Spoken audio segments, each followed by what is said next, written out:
Hello everybody and welcome back to the Garibaldi Red podcast, a Nottingham Forest podcast.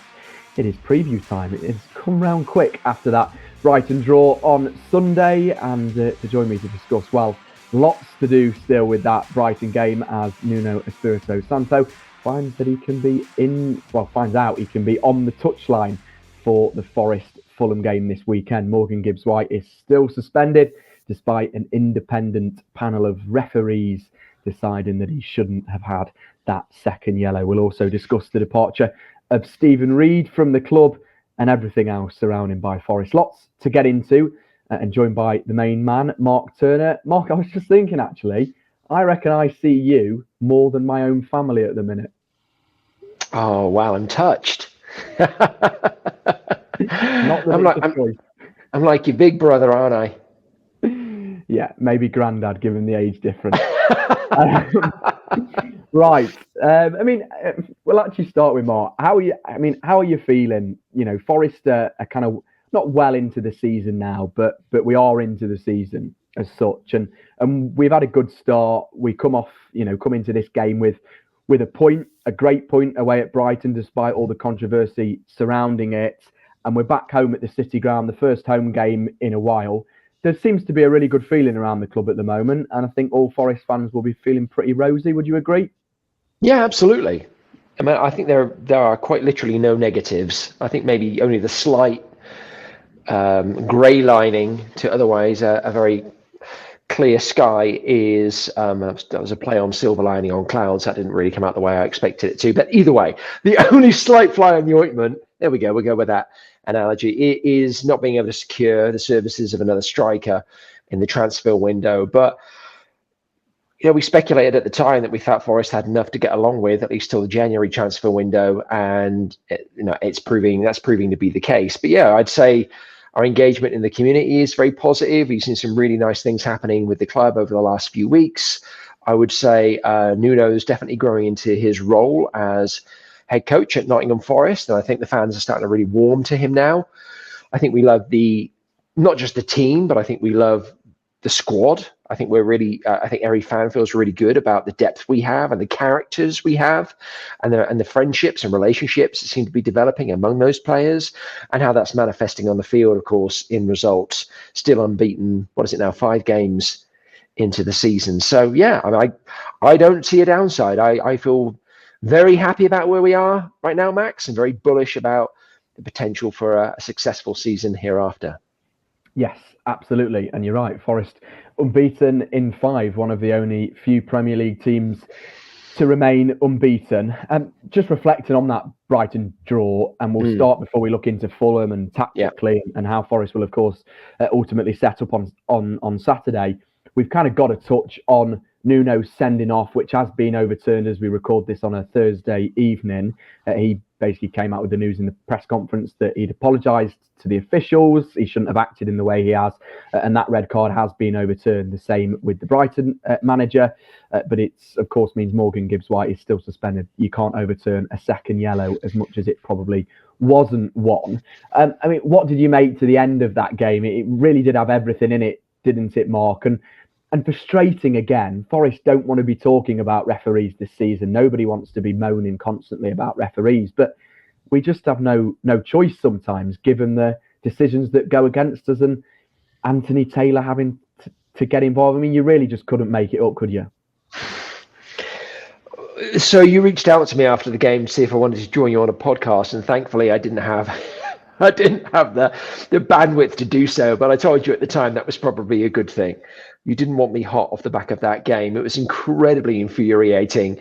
So yeah, I got to keep my own counsel in my own living room, just me and Trev, who now is back with you all in Blighty. But it was frustrating. Well, a couple of things I want to say. Firstly, about the game itself, I think Forest did a really nice job of managing that game. Yes, I know Brighton definitely won the ascendancy for a good portion of the game, but they're no mugs. They're a really good team. They were at home. I saw some speculation among Forest fans that having not having kind of a recognised number 6 back there, with Sangare being out injured and Yates being on the bench, maybe Nuno missed a trick there. I don't agree. I think James Ward-Prowse had another good game, and I think if anything, we didn't really execute the game plan as effectively as we'd done in the previous week.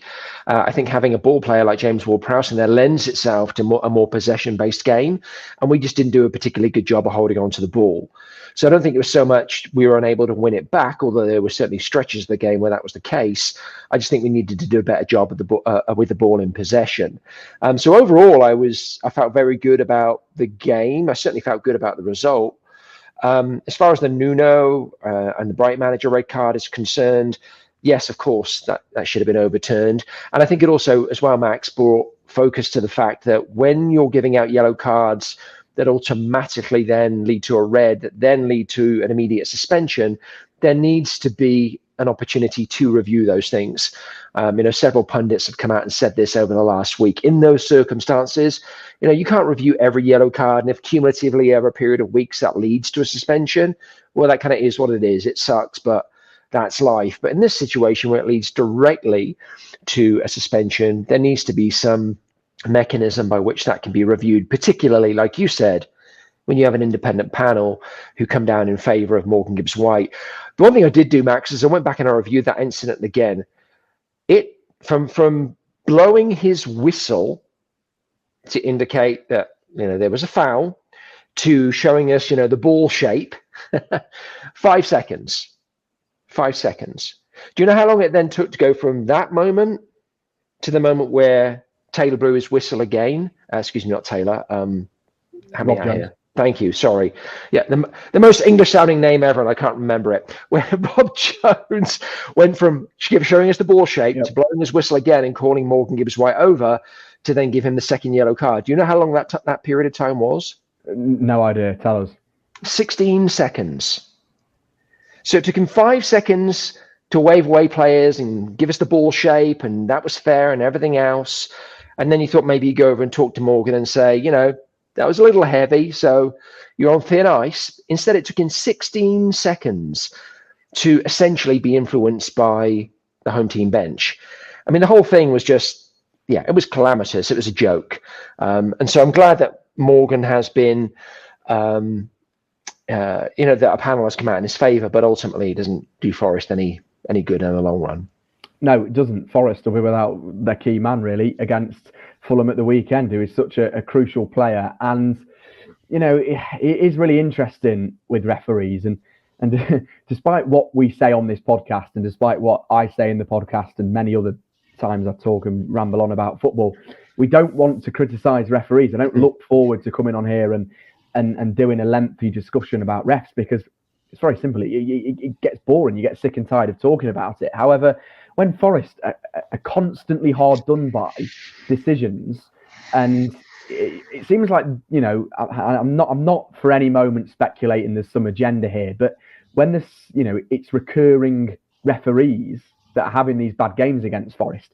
Anthony Taylor was involved, of course, with the Everton incident, and Stuart Atwell on VAR. Rob Jones was involved with Man United when Rashford was down and ended a penalty, and the Joe Worrell send off. Rob Jones was also involved with that dreadful, again, second yellow for Willy Bolly for practically winning the ball.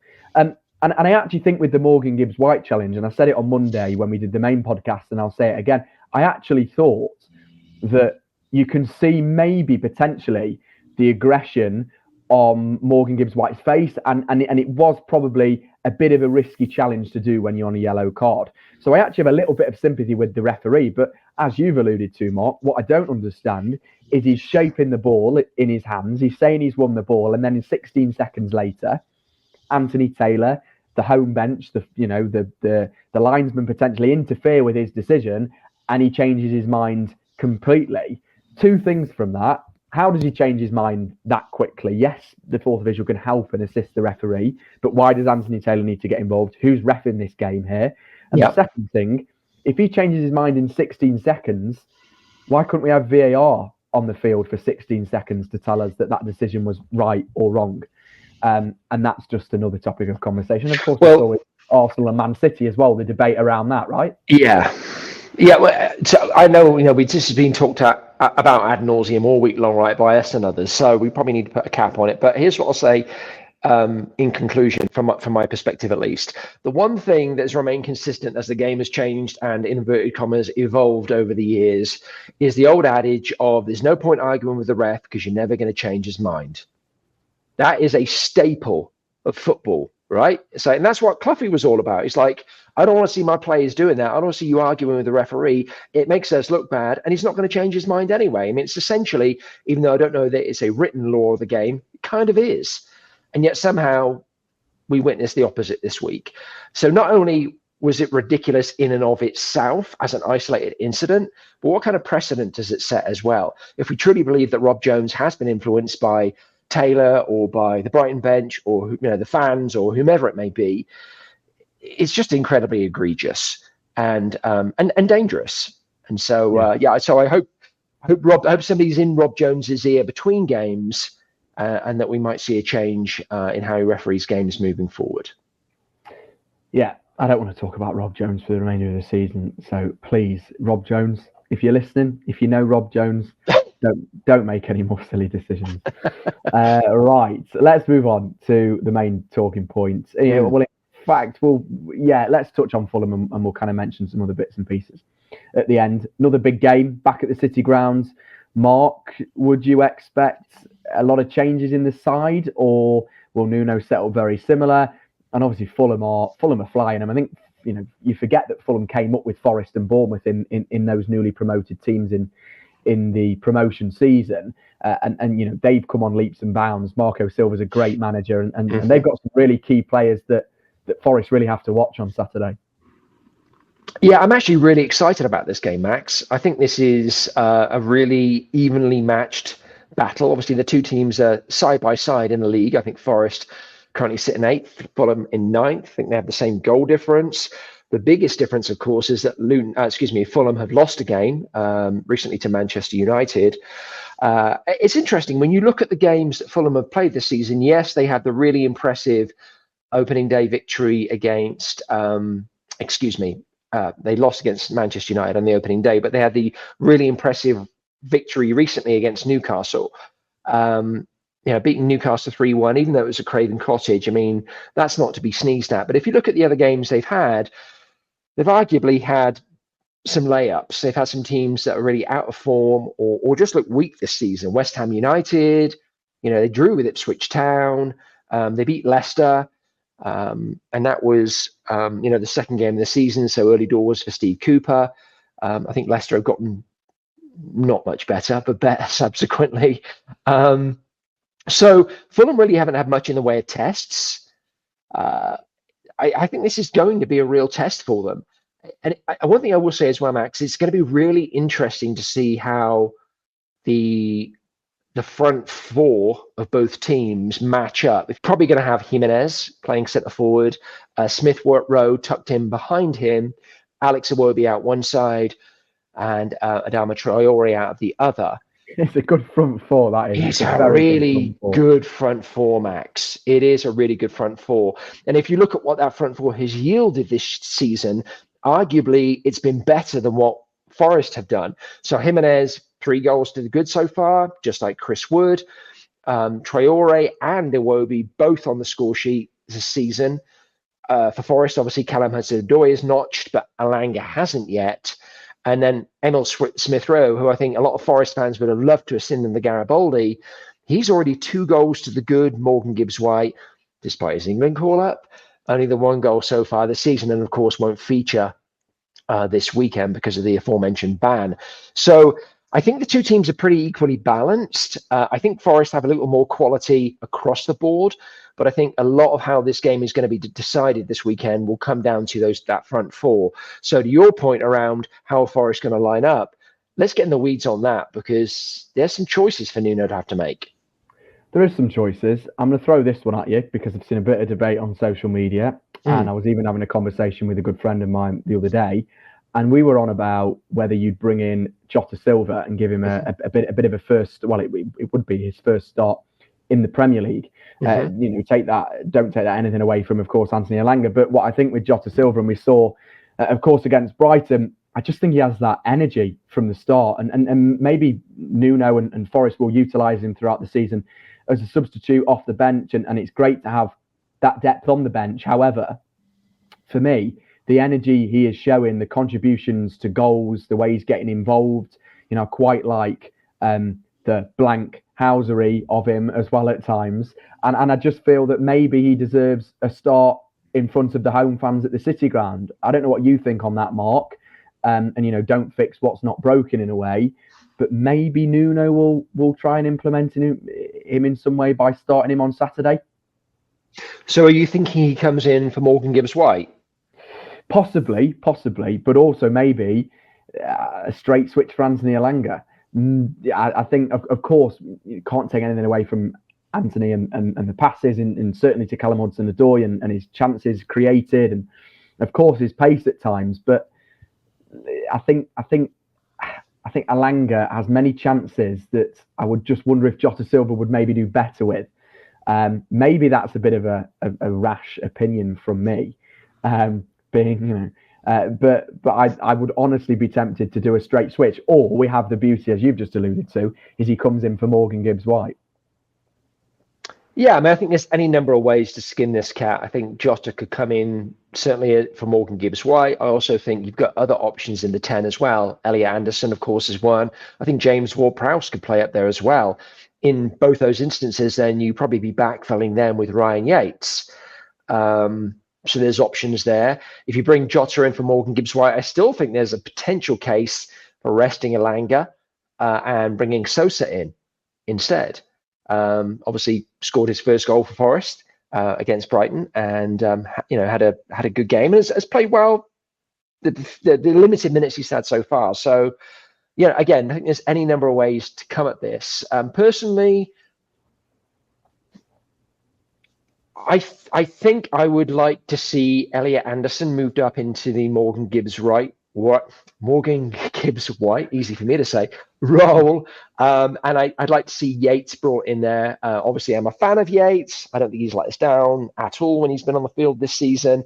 But more than that, I think I'd like to see him on there ruffling Emile Smith-Rowe's feathers, quite frankly. I think that would be a nice counter to the former Arsenal man and the danger he brings. And then I'm with you. I wouldn't mind seeing Jota starting ahead of... I'm not sure if it's Jota or Jota in Portuguese, but I'm probably going to do both in here and see what our listeners and viewers... Yeah. If we've got any Portuguese Forest fans or just Portuguese listeners, then please do let us know, because me and Mark struggle to... Yeah. But I'd like to see him start ahead of Elanga. He brings something different and fresh. I love his energy. I wouldn't be opposed to that at all. So again, Nuno's certainly got some decisions to make, but man, isn't it awesome to have a bench like that and to be in this situation where you can kind of slice that situation up any way you want and bring strong players in and give Fulham things to think about. Absolutely. Right, just before we touch on Stephen Reid, give us your prediction, Mark. How do you think the game will go? Can you see a Forest win? Can you see Forest remaining unbeaten? I mean, we haven't actually won a game at home, which is hard to believe since the start of April. Correct me if I'm wrong, but I think it is the start of April. I haven't got that stat to hand. I'm just kind of finding that from my Forest core memory. So we'll live. Yeah, well, Nuno's got more points on the road than at home this year, right? This season. Correct. So far. Yeah, right. Absolutely. So the home form is interesting. I do think Forest will win. I'll go 2-1. I think Jota Silva will get on the score sheet. There you go. I've been predicting that for weeks, but I'm going to stick with that. And I just think Forest back at home, big atmosphere, good feeling around the club. That translates onto the pitch at times. Yeah, it's weird, Max. Like, there's no arguing with the fact that Morgan Gibbs-White is, if not our best and most influential player, and there's certainly one of the top three. And so you'd think losing him would be really significant, and it is. Like, it's not great, but again, with the depth we have, with the quality of players we've had, and with the hot start that Elliot Anderson's had, and the flashes of brilliance we've seen from Jota. I feel really bullish about this game. I really do. And I'm going to go with a 3-1 win in favour of Forest. We will take that. I will take that indeed. Right, let's touch, just before we go, on Stephen Reid departing the club. Such a an instrumental part in Forest's promotion season. He obviously had a bit of time away and then rejoined Forest, which was great to see towards the end of Steve Cooper's tenure. But he got things started with that win away at Huddersfield that many will remember, and giving Jed Spence and many other players a chance to just be a bit free and not be reined to Chris Hughton's dreadful football. Sorry, Chris. But yeah. Listen next week for Max's interview, one-on-one with Chris Hughton. I guess that's not happening. That's not happening. Okay. No, it isn't happening anytime soon. But yeah, sorry, Chris. But yeah, Stephen Reid, big part of Forest. Sad to see him go. We'll always remember him as obviously a great servant and such a key part of the football club, Mark. Yeah, it is sad to see him go, and we don't know why he's leaving the club at this point in time. Hopefully he has another opportunity lined up. He's one of those people I think that Forest fans have a great deal of affection for. You cited the Huddersfield game. Obviously, he left Forest for a period of time and returned, and fans were delighted en masse to see him back in the dugout. So it is a shame to see him go. I also have enormous respect for him as well, not just as a coach, but as somebody who's been very open and transparent as well about challenges around mental health and providing a platform for particularly men to discuss those things, which we're not always especially good at. So that took a great deal of courage, and he seems like a really, really good bloke all the way around. So there's no doubt he'll be a loss. Wish him all the best in the future, whatever he's moving on to, and hope maybe he finds his way back to the City Ground one of these days. Yeah, absolutely, totally echo those thoughts, Mark. Good point. And I will say about Stephen Reid, just a really nice bloke. I met him actually at an event up here in Manchester, which was the Northwest Football Awards. I think he was up for best coach, and he was talking about, he came on stage and did a little bit, I think, about kind of his work within mental health and football, and just great words from him. Was very lucky to meet him and actually got the opportunity to say thank you from a Forest fan's point of view for getting things kick-started, and thanking him for his key part in Forest's much needed promotion after 23 years back to the Premier League. So we will always be grateful to him, and I'm sure many of our listeners and the wider Forest fan base will be as well. Right, that is preview time. Finito. Thanks very much, Mark. Appreciate it as always, mate. Hopefully talking about a positive Forest performance on Saturday, and fingers crossed an unbeaten run to keep it going. You got any plans for the weekend, Mark? Where are you watching it? I'm not sure. Our English pub here is closed temporarily. It's relocating to the Switchback Stadium, which will be exciting next season, but doesn't happen much this weekend. Got no Trev here to watch the game with me. Hope you're doing okay, Trev. I know you got home safely. I'm not sure, mate. It might just be me, myself, and I in the front room, which sounds pretty pathetic, but I won't care. If Forest win, that's all that matters. Is Trev some kind of made-up character you're going on about? Is he some robot you kind of bring out in? No, I'm not really joking. I was going to wheel him out for the pod, and he was having none of it. Trev, if you're listening, get on the blooming podcast, mate. I will stick a picture of Trev and I. I think I have one of us from Wembley. I will stick it on my Tweety.